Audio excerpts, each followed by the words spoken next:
உலகெங்கும் வாழும் அன்பு தமிழ் நெஞ்சங்களுக்கு வணக்கம். NBC செய்தி மடல் ஹாட் டாக் நிகழ்ச்சியில் உங்களை சந்திப்பதில் மிக்க மகிழ்ச்சி. தற்கால நிகழ்வுகளை பைபிளின் துணை கொண்டு விடை தேடும் ஒரு அற்புதமான நிகழ்ச்சி. உலகளாவிய தமிழ் சொந்தங்கள் விரும்பி பார்க்கிற ஒரு கிறிஸ்தவ விழிப்புணர்வு நிகழ்ச்சி என்பதை நீங்களும் அறிவீர்கள், நாங்களும் அறிகிறோம். அன்பு நேயர்களே, கடந்த வாரத்தினுடைய தொடர்ச்சியை தான் பரிசுத்த ஆவியை பற்றி விவாதம் 2 கிறிஸ்துவுக்குள் வெற்றி தமிழன் டாக்டர் பீட்டர் சாலமன் ஐயா அவர்களை சந்திக்கவிருக்கிறோம். வாருங்கள் அன்பு தமிழ் சொந்தங்களே. ஐயா வணக்கம். ஐயா வணக்கம். சொல்லுங்கள். இந்த விவாதத்தில் பரிசுத்த ஆவியினுடைய செயல்பாடுகள் திருச்சபையிலையும் மக்கள் மத்தியிலும் வித்தியாசமாகவே ஒரு செயலை செஞ்சுட்டு இது பரிசுத்த ஆவியின் செயல்னு சொல்கிறாங்க. நீங்கள் எப்படி பைபிள்லேருந்து பார்க்குறீங்க? பைபிளில் பரிசுத்த ஆவியை பற்றி என்னவெல்லாம் எழுதியிருக்கிறதோ அதையெல்லாம் அப்படியே ஏற்றுக்கொள்வது தான் என்னுடைய நிலை. மகிழ்ச்சி. I accept what ever it is written in the Bible, that is my stand. கண்டிப்பாக. அப்படி இருக்கும்போது நான் என் ஆலோசனைகளையோ புத்தியையோ சாதுரியத்தையோ நான் உங்களுக்கு சொல்ல வேண்டிய அவசியம் எனக்கு இல்லை. கண்டிப்பாக. இயேசு கிறிஸ்து பரிசுத்த ஆவியை குறித்து தம்முடைய சீடர்களிடத்தில் பேசும்போது யோவான் 14ஆம் அதிகாரம் 18வது வசனத்தில் ஒரு அற்புதமான வார்த்தையை சொல்லுகிறார். நான் உங்களை திக்கற்றவர்களாக விடேன், உங்களிடத்தில் திரும்பி வருவேன். ஆக பரிசுத்த ஆவியை பெற்று இந்த உலகத்தில் வாழ்கிற மக்களுக்காக இயேசு 2ஆம் முறை திரும்பவும் வருகிறார் என்ற ஒரு செய்தி. ஆமாம். அடுத்தது திக்கற்றவர்களாக விடேன். திக்கு என்று சொன்னால் திசை என்று பொருள். அப்படியானால் வடக்கு தெற்கு கிழக்கு மேற்கு அதான் திக்கு. அது எதுவுமே தெரியாத ஒரு மனிதனாக ஒரு குழந்தையாக நான் இந்த உலகத்தில் நான் உங்களை விட மாட்டேன். ஏனென்றால் நான் போன பிறகு நான் பரிசுத்த ஆவியை உங்களுக்காக அனுப்புவேன். அந்த பரிசுத்த ஆவியானவர் உங்களிடத்தில் வருகிறதுனால நீங்கள் திக்கற்றவர்களாக போக மாட்டீங்க. எவ்வளவு பெரிய கான்ஃபிடன்ஸ் பாருங்க. இந்த செய்தியை நம்ம கண்டிப்பாக புரிந்து கொள்ள வேண்டும்.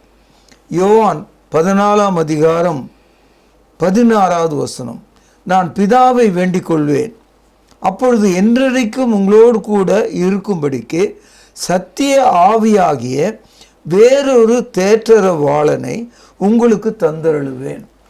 பரிசுத்த ஆவியை குறித்து பேசும்போது கிறிஸ்துவானவர் பரிசுத்த ஆவி உங்களுக்கு யாராக இருக்கிறார், எவ்விதமாக இருக்கிறார், உங்கள் வாழ்வை எதனாலே அவர் பொலியுற செய்கிறார், இதை அவர் சொல்றார். பாருங்க, தேற்றரவாளன், ஆங்கிலத்தில் கம்ஃபர்டர். மருத்துவமனையில் உயிர் போகக்கூடிய நிலையில் இருக்கிற ஒவ்வொரு மனிதனும் சாவியனை அழைக்கிறது என்று 2 கரங்களை நோக்கி தூக்கி பார்த்து அழுவான், புலம்புவான். உயிருக்காக அவனுக்கு தேற்றவாளன் இல்லை, அவனை காப்பாற்றுகிறவர் யாரும் இல்லை. ஆனால் பரிசுத்த ஆவியானவர் அப்போஸ்தலர்களுக்கு சொல்லும்போது சத்திய ஆவியாகிய, முதலாவது பரிசுத்த ஆவி பொய்க்கு நேர் எதிரடி. சாத்தான் பொய்க்கு ஆதாரம். ஆக என்ன சொல்றாரு, சத்திய ஆவியாகிய வேறொரு தேற்றரவாளனை நான் உங்களுக்கு தருகிறேன், ஆகவே நான் உங்களை திக்கற்றவர்களாக விடவில்லை என்று சொல்கிறார். இன்றைய கிறிஸ்தவ யுகத்தில் பரிசுத்த ஆவி இல்லாமல் ஒரு கிறிஸ்தவம் இருக்கவே முடியாது. இருப்பதற்கு வாய்ப்பே கிடையாது. பரிசுத்த ஆவியை நம்புகிறவர்களும் கிறிஸ்தவர்கள் மத்தியில் இருக்காங்க, நம்பாதவர்களும் கிறிஸ்தவர்கள் மத்தியில் இருக்காங்க. அதாவது பெந்தேகோஸ்தே என்ற ஒரு அமைப்பு, ஒரு சபையினர், அவர்கள் எப்போதும் பரிசுத்த ஆவி என்று அவர்கள் குரல் கொடுத்து கொண்டே இருக்கிறார்கள். வேறு 2 பெரிய பிரிவுகள் பரிசுத்த ஆவி இருக்கிறார் என்று சொல்லி மௌனிகளாக, அதை குறித்து அக்கறையற்றவர்களாக, உணர்வற்றவர்களாக, அந்த உயிர் துடிப்பு இல்லாதவர்களாக, ஒரு மதவாசிகளாக அவர்கள் இருப்பதை நாம் பார்க்கிறோம். இந்த பரிசுத்த ஆவி குறித்து முதல்ல ஆதியாகமத்திலே நம்ம படிக்கிறோம். ஆதியாகமத்திலே பாருங்கள், ஆதியாகமும் 1வது அதிகாரம் 1 வசனம். ஆதியிலே தேவன் வானத்தையும் பூமியும் சிருஷ்டித்தார். 2வது வசனம்.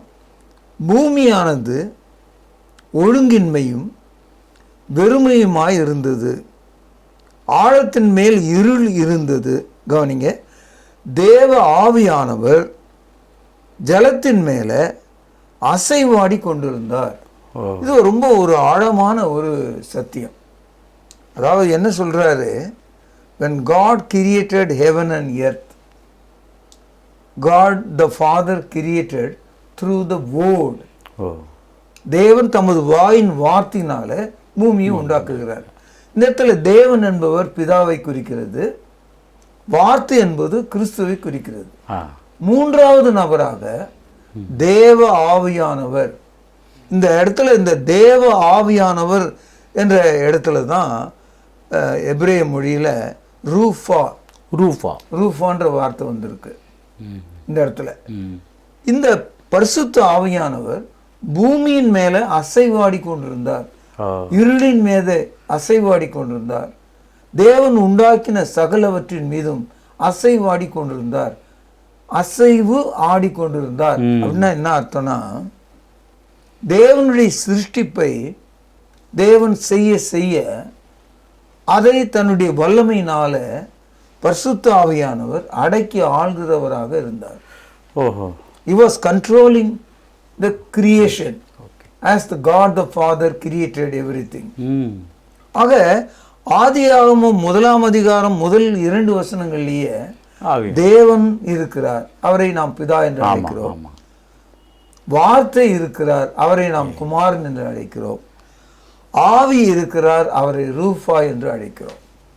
இதே கருத்தை புதிய ஏற்பாட்டுக்கு நாம் வரும்போது 1 யோவான் 5ஆம் அதிகாரம் 7வது வசனம்.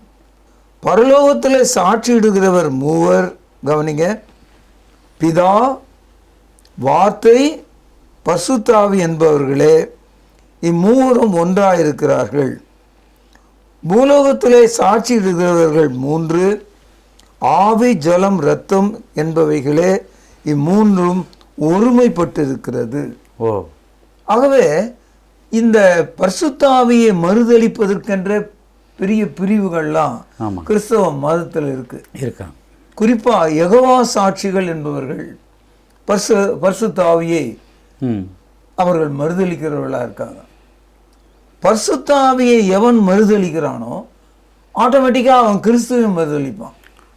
அதனால்தான் இன்னைக்கு சபைகள்ல பாத்தீங்கன்னா பிதா மட்டும்தான் தேவன், அப்ப இயேசு கிறிஸ்து யாரு, பரிசுத்த ஆவி யாரு கேட்டா அவன் ஓடியே போயிட்டான். உண்மைதாங்க. ஆக பிதா, குமாரன், பரிசுத்த ஆவி என்பது ஒருவராய் இருக்கிற கடவுளை மட்டுமே குறிக்கிறது. Father, Son and the Spirit talks about one and alone God. தேவன் ஒருவரையே அது குறிக்கக்கூடியதாக இருக்கிறது. ஏன்ட்ட ஒருத்தர் என்ன சொல்றாரு துணிகரமா, இந்த வசனம் மூல மொழியில இல்ல அப்படின்னாரு. எதனால ஐயா? அதான் அவர் கேட்டதுக்கு நான் சொன்னேன், இந்த மாதிரி இந்த கையில் இருக்கிற பைபிள்ல எத்தனை வசனம் இல்லை இந்த மாதிரிலாம் அப்படின்னு கேட்டேன். அப்படியே ஒரு கண்ணை அப்படியே பார்த்துட்டு எரிகிறவரை போல என்ன பார்க்கிறார். இது மட்டும் இல்லையா, வேற எல்லாம் கூட இல்லையான்னு நான் கேட்டேன். நான் நம்புகிறேன் இந்த வார்த்தையில் மட்டும்தான் பைபிள் இருக்கு. நாம் மனுஷனுடைய சாட்சியை ஏற்றுக்கொண்டால் தேவனுடைய சாட்சியை ஏற்றுக்கொள்வது எவ்வளவு அவசியம். கண்டிப்பா. ஏன்னா ஒரு மனுஷன் எடுத்துக்கிட்ட ஆவி, ஜலம், ரத்தம் அதை ஏத்துக்கிட்டான் இந்த மனுஷன். ஆவி, ஜலம், ரத்தத்தை ஏத்துக்கிட்டாலு பிதா, வார்த்தை, ஆவியை ஏன் ஏற்றுக்கொள்ளவில்லை? கரெக்ட். அதான் பெரிய பிரச்சனை. அதனால்தான் இயேசு கிறிஸ்து சொல்கிறார், மத்தேயு 12வது அதிகாரம் 31வது வசனம், ஆதலால் நான் உங்களுக்கு சொல்லுகிறேன், எந்த பாவமும் எந்த தூஷணமும் மனுஷனுக்கு மன்னிக்கப்படும். கவனிங்கள், ஆவியானவருக்கு விரோதமான தூஷணமோ மனுஷனுக்கு மன்னிக்கப்படுகிறது இல்லை. The unpardonable sin, unforgivable sin மன்னிக்க முடியாத பாவம்ன்ற அந்த வரிசையில பரிசுத்த ஆவியை நீ நிராகரித்தால், தூஷித்தால், உனக்கு இம்மையிலும் மறுமையிலும் மன்னிப்பு இல்லைன்னு வேதவசனம் போட்டிருக்கு. அப்போ இப்படிப்பட்ட பரிசுத்த ஆவியை நீ எழுந்து விட்டு தூஷித்து விட்டு எப்படி ஒரு கிறிஸ்தவனா இருக்க முடியும்? உண்மைதான். பரிசுத்த ஆவி இல்லாத ஆளு செத்தவனாக இருக்கிறான். ரோமர் 8வது அதிகாரத்தில் நாம் படிக்கிறோம், ஆவி இல்லாத சரீரம் செத்ததா இருக்குது. எவ்வளவு தெளிவா இருக்குன்றத நீங்கள் பார்க்கலாம். ஐயா, அப்படி நீங்க சொல்ற கூற்று பிரகாரம் பரிசுத்த ஆவியான ஒரு குறிப்பிட்ட சாரா இருக்கா அல்லது அனைவருக்கும்? ஐயா, எல்லாருக்கும் என்று சொன்னால் அது யூதர்களை குறிக்கிறது, புறஜாதிகள் என்று சொல்கிற மற்ற மக்களை குறிக்கிறது. அப்போஸ்தலர் நடபடிகள் 5வது அதிகாரம் 32வது வசனம் பாருங்க. இந்த சங்கதிகளை குறித்து நாங்கள் அவருக்கு சாட்சிகளாக இருக்கிறோம். தேவன் தமக்கு கீழ்ப்படுகிறவர்களுக்கு தந்தருளின பரிசுத்த ஆவியும் சாட்சி என்றார்கள். அப்போ பரிசுத்த ஆவியை தேவன் யாருக்கு தருகிறார் என்றால் எல்லா மனிதருக்கும் அல்ல. ஆதாமின் மகனாகிய ஆபேலை பாருங்க, அவனுக்கு ஆவியானவர் இருந்தார். அதனால்தான் அந்த ஆவி தேவனை நோக்கி கூப்பிட்டது என்று படிக்கிறோம். ஆனா அதே குடும்பத்தில் பிறந்த காயினுக்கு பரிசுத்த ஆவி இல்லை, இழந்துட்டான். அவன் வந்து கேட்கிறான் தேவனிடத்துல, நான் என்ன ஆபேலுக்கு காவல்காரனா என்று கேட்கிறான். அதனால பரிசுத்த ஆவி எல்லாருக்கும் தேவன் தரார். அதில் ஒரு ஆச்சரியம் என்னன்னா, இதை சபை மக்கள், போதகர்கள், வேத மாணவர்கள், பைபிளை கூர்மையாக படிக்கிறவர்கள் கவனிக்கணும். இதே அப்போஸ்தலர் நடபடிகளில் நீங்கள் பார்த்தீங்கன்னா 6ஆம் அதிகாரத்தில் அனனியா சப்பீரான்ற ஒரு குடும்பம் ஞானஸ்தானம் பெற்று பரிசுத்த ஆவிக்குள்ள அவங்க அற்புதமான மக்களாக இருக்காங்க. அவர்கள் தங்களுடைய சொந்த உடைமையை விற்று அதில் ஒரு பாதி தங்களுடைய பிற்கால வாழ்க்கைக்குன்னு வச்சுட்டு மீதியை கொண்டு வந்து சபையார் எல்லாருக்கும் முன்னால பெருமையாக, நாங்கள் விற்ற எல்லாவற்றையும் நாங்கள் இங்கே கொண்டு வந்து விட்டோம், கொடுக்கிறோம் என்று சொல்லும்போது பரிசுத்த ஆவிக்கு அவர்கள் விரோதமாக பேசினார்கள் என்று அப்போஸ்தலனாகிய பேதுரு அவர்களை பார்த்து சொல்கிறார். பாருங்க, அப்போஸ்தலர் நடபடிகள் 5வது அதிகாரம் 3வது வசனம். பேதுரு அவனை நோக்கி, காணி ஆட்சியை வஞ்சித்து வைத்து பரிசுத்த ஆவியினிடத்தில் பொய் சொல்லும்படி சாத்தான் உங்கள் இருதயத்தை நிரப்பினது என்ன? அதை விற்கும் முன்னே அது உங்களுடையதாக இருக்கவில்லையா? அதை விற்ற பின்பும் அதன் கிரயம் உன் வசத்தில் இருக்கவில்லையா? நீங்கள் இருதயத்திலே இப்படிப்பட்ட எண்ணம் கொண்டது என்ன? நீ மனுஷனிடத்தில் அல்ல தேவனிடத்தில் பொய் சொன்னாய் என்றான்.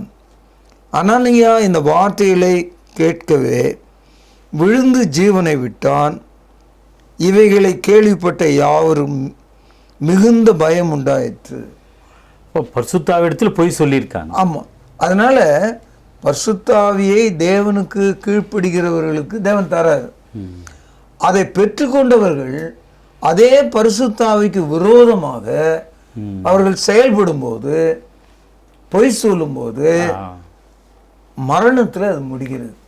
இதை கேட்டுக்கொண்டிருக்கிற கிறிஸ்தவத்தில் உள்ள அந்த 3வது பிரிவு மக்கள் எத்தனை 1000 விதமான பொய்களை தந்திரமாக அவர்களுடைய திருச்சபைகளிலே பேசி வழக்கப்படுத்தி கொண்டிருக்காங்க. அவர்களுக்கு மரணம் உண்டாகிவிடும் என்ற ஒரு கவலை இல்லாமல் இருக்கிறதை நான் பார்க்கிறேன். நீங்கள் 1 சாமுவேல் 15வது அதிகாரம் 24, 1 சாமுவேல் 16ஆம் அதிகாரம் 14வது வசனம். உங்களுக்கு தெரியும், இஸ்ரவேலில் முதல் ராஜா, ஃபர்ஸ்ட் கிங், அவர் வந்து சவுல். ஆனால் இந்த சவுல் சாதாரண மனிதனாக இருந்தார். தேவன் அவனுக்கு பரிசுத்த ஆவியை கொடுத்தார். அவன் தீர்க்க தரிசனம் சொல்கிறவனாக மாறினான், அற்புதங்களை பேசுகிறவனாக மாறினான். ஆனா தேவனிட்ட கட்டளையை அவன் நிறைவேற்றாமல் கொழுத்த ஆடுகளையும் மாடுகளையும் பிடித்து கொண்டு அந்த தேசத்து ராஜாவை பிடித்து கொண்டு தேவனுக்கு கீழ்ப்படியாமையை காண்பித்த போது தேவன் அவன் உள்ளத்தில் இருந்த ஆவியை எடுத்துக்கொண்டார் என்ற தகவல் இங்கே படிக்கிறோம். இதையெல்லாம் தாவீது பார்த்து கொண்டிருக்கார். King David saw how the Holy Spirit was taken away from King Saul. இதை அவர் பார்த்தார். பரிசுத்தாவை பெற்ற காலமும் இருந்தது, எழுந்த காலமும் இருக்கு. நீ யாரா இருந்தாலும் சரி. அதே தாவீது சில பாவங்களை அவன் வாழ்க்கையில செய்த போது அவன் கர்த்தரிடத்துல மன்றாடும் போது, ஆண்டவரே என்னை நீங்க அரசனாக இல்லாம தள்ளுங்க, என் வீட்டுல ஆள் இல்லாம கொல்லுங்க, எனக்கு எதை வேணாலும் செய்யுங்க, ஆனா ஒண்ணு மட்டும் செய்யாதீங்க. என்ன சொல்றாரு சங்கீதக்காரன் 51:11 சொல்றாரு, தேவனே நீர் தந்த பரிசுத்த ஆவியை என்னிடத்திலிருந்து எடுத்துக்கொள்ள வேண்டாம். Please to not take away the spirit which you gave to me என்று சொல்றார். அப்ப அதிலிருந்து நாம் என்ன விளங்கிறோம்னா, பரிசுத்த ஆவி என்பது உங்கள் வாழ்க்கையில இருக்கும்போது நீங்கள் பாவம் செய்வீர்களானால் மன்னிப்பு கோர வேண்டும், மனம் திரும்ப வேண்டும். அதே நேரத்தில் ஆவியானுக்கு விரோதமா நீ செய்து விடும்போது உனக்கு இம்மையிலும் மன்னிப்பு இல்லை, மறுமையிலும் மன்னிப்பு இல்லை. இதை விளங்கி கொள்ளணும். ஐயா, புதிய ஏற்பாட்டில் அப்போஸ்தலர் நடவடிக்கைகளில் அப்போஸ்தலர்கள் பரிசுத்த ஆவியை பெற்றுக்கொண்ட விதமும் இன்றைய காலகட்டத்தில் இருக்கிற நபர்கள் பரிசுத்த ஆவியை நான் பெற்றுக்கொண்டிருக்கிறேன் சொல்லுகிற விதமும் வித்தியாசமா இருக்கு ஐயா. அது உண்மைதான். அதாவது பரிசுத்த ஆவியை தேவன் அப்போஸ்தலர்களுக்கு அவருடைய சித்தத்தின்படி ஒரு வித்தியாச அளவில் கொடுத்துருக்கார், டிஃப்ரெண்ட் மெஷர். காரணம் என்னன்னா, அவர்கள் இயேசுனுடைய சாட்சிகளா இருக்காங்க, அவர்கள் இயேசுவை நேரில் கண்டவங்களா இருக்காங்க, அவங்க இயேசுனுடைய அற்புதங்களை பார்த்தவங்களா இருக்காங்க, அவர்கள் இயேசு மரித்து அடக்கம் பண்ணப்பட்டதை, அவர் உயிரோடு எழும்பி பரலோகத்துக்கு சென்றதை அவர்கள் பார்த்ததுனால அவர்கள் நியமிக்கப்பட்ட சாட்சிகளாக இருக்காங்க.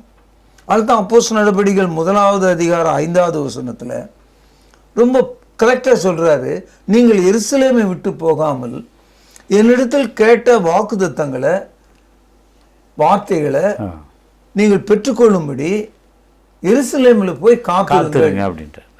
நீ நாசரேத்துக்கு போ, கலிலேயாவுக்கு போ என்று சொல்லாம அவர்கள் எருசலேமிலே காத்திருக்க வேண்டும் என்று சொல்லுகிறார்.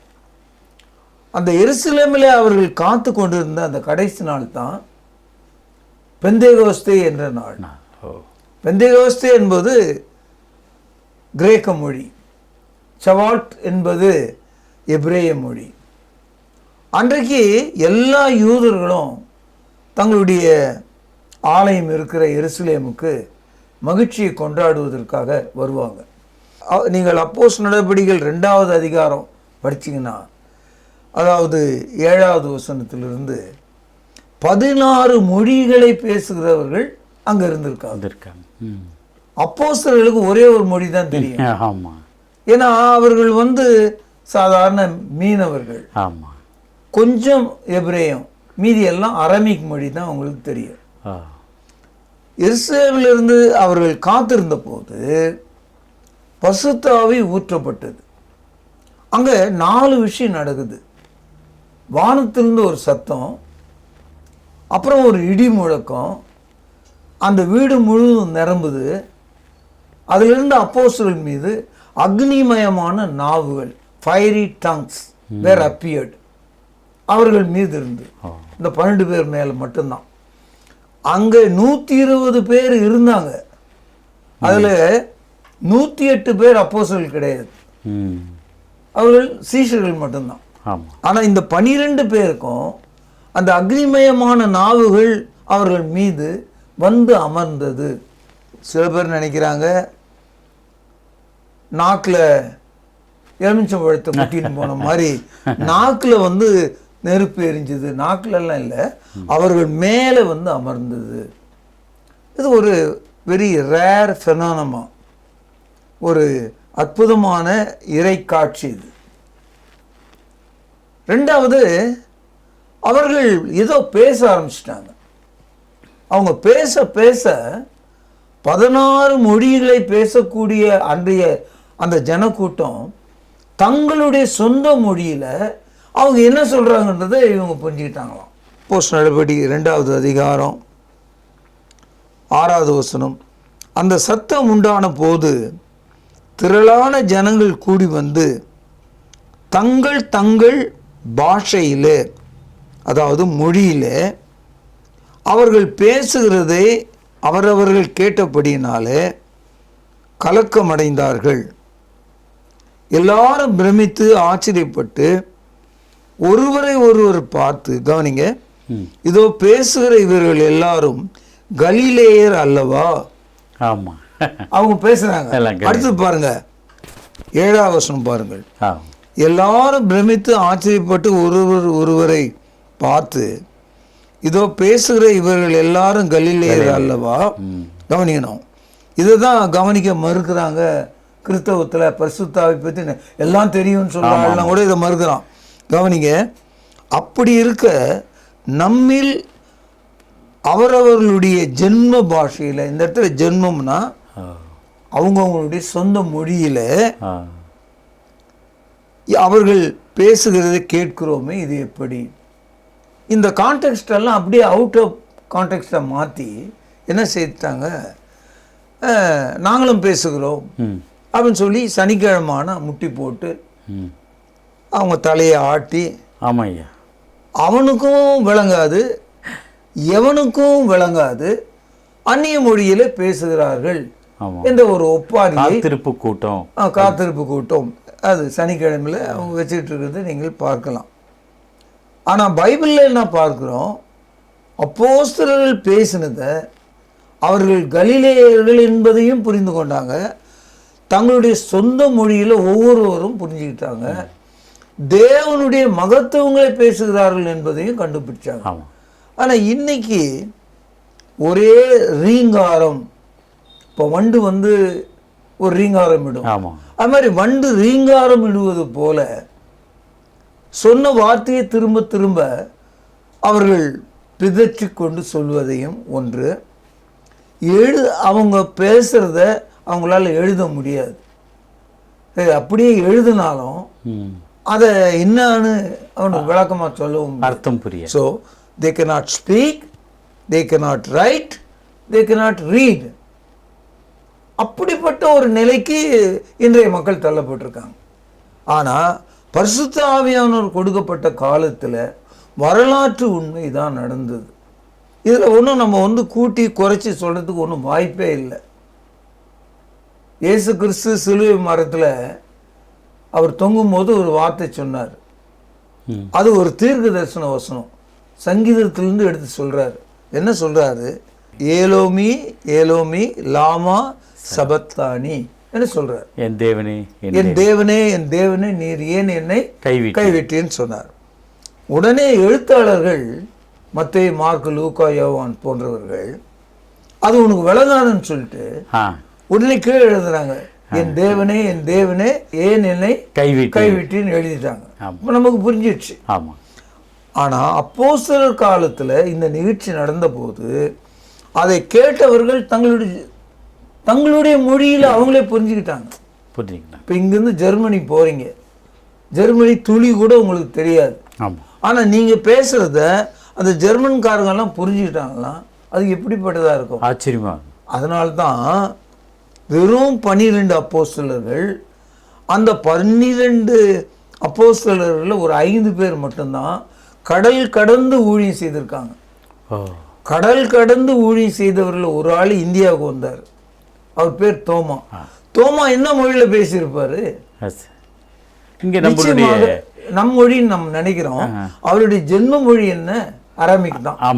ஆனா அவரால் தமிழ் மொழியில பேச முடிஞ்சிடுச்சு. கண்டிப்பா அவர் சொல்லுவதை இவங்க புரிஞ்சுக்கிட்டாங்க.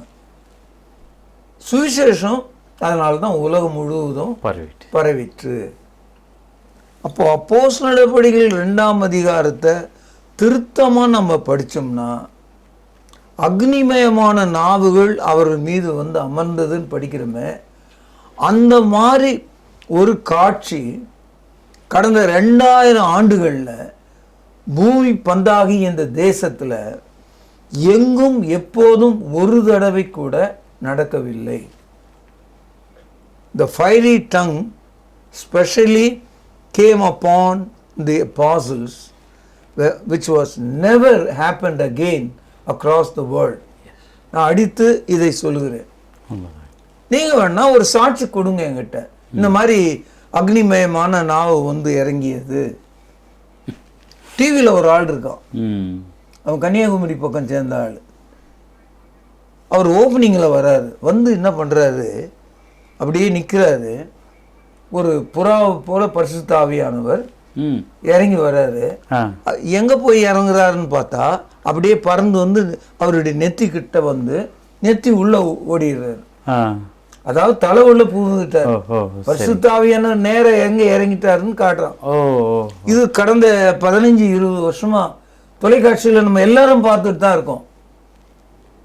ஆனால் யாருமே நம்ம அதை பற்றி பேசுவதே கிடையாது.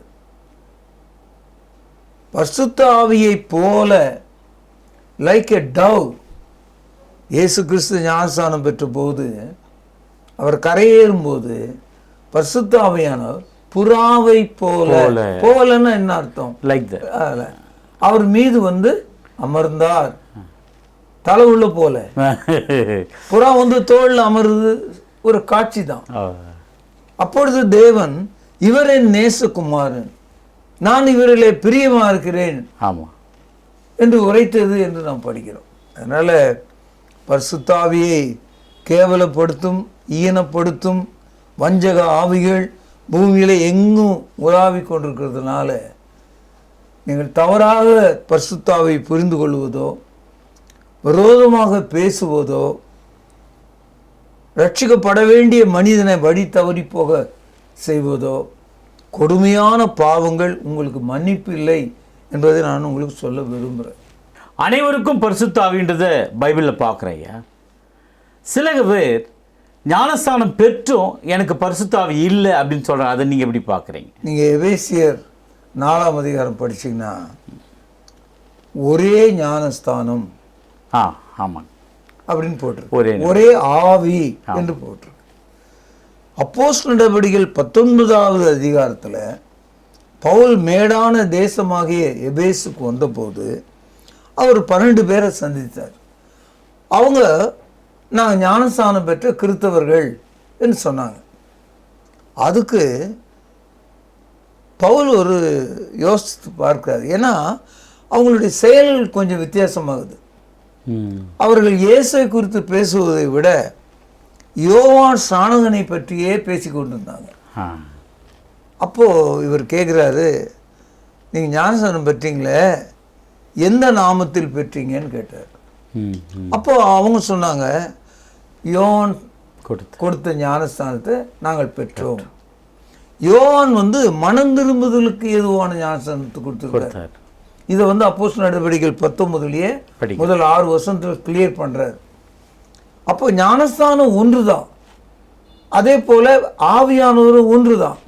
அப்படி இருக்கும்போது பல ஞானஸ்தானங்கள் கிடையாது. இல்லை. ஆனால் தவறாக ஞானஸ்தானம் ஒரு ஆள் எடுத்திருந்தா அது ஞானஸ்தானம் இல்லை. இவ்வளோதான் அர்த்தம். அது புரியுது. அப்பொழுது பவுல் பேச தொடங்கி அவர்களுக்கு ஞானஸ்தானம் கொடுக்குறார். இப்படி தான் எபேஸ் சபையில் ஆரம்பத்தில் அந்த 12 கிறிஸ்தவர்கள் உள்ள வராங்க. இதையும் நம்ம உன்னிப்பாக நம்ம கவனிக்கணும். ஏன்னா சில பேர் என்ன சொல்றாங்க, ஞானஸ்தானத்துக்கு முன்னால பரிசுத்த ஆவி பெற்றுக்கொண்டேன். பைபிள் அது மாதிரி இல்லை. பாவ மன்னிப்புக்குரிய ஞானஸ்தானம் பரிசுத்த ஆவிக்குரிய வரங்களாக நமக்கு வழங்கப்படுகிறது. அப்போஸ்தலர் நடவடிக்கைகள் 2ஆவது அதிகாரம் 38வது வசனம்.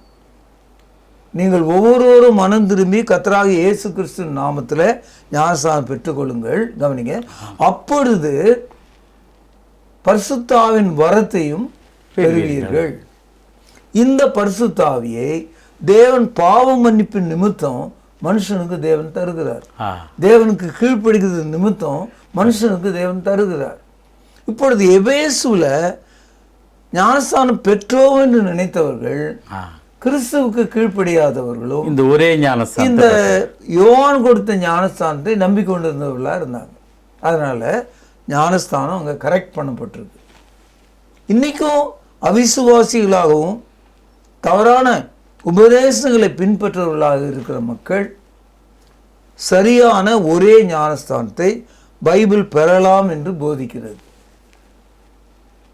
நம்ம பழைய ஆளுங்க என்ன சொல்றாங்க, ஏற்கனவே எடுத்துட்டல்ல, நீ நரகம் போ, மோட்சம் அதை பற்றி எனக்கு கவலை இல்லை, நீ ஏற்கனவே எடுத்துட்டல்ல, அப்படியே கடை அப்படி சொல்லி கொடுக்குறாங்க.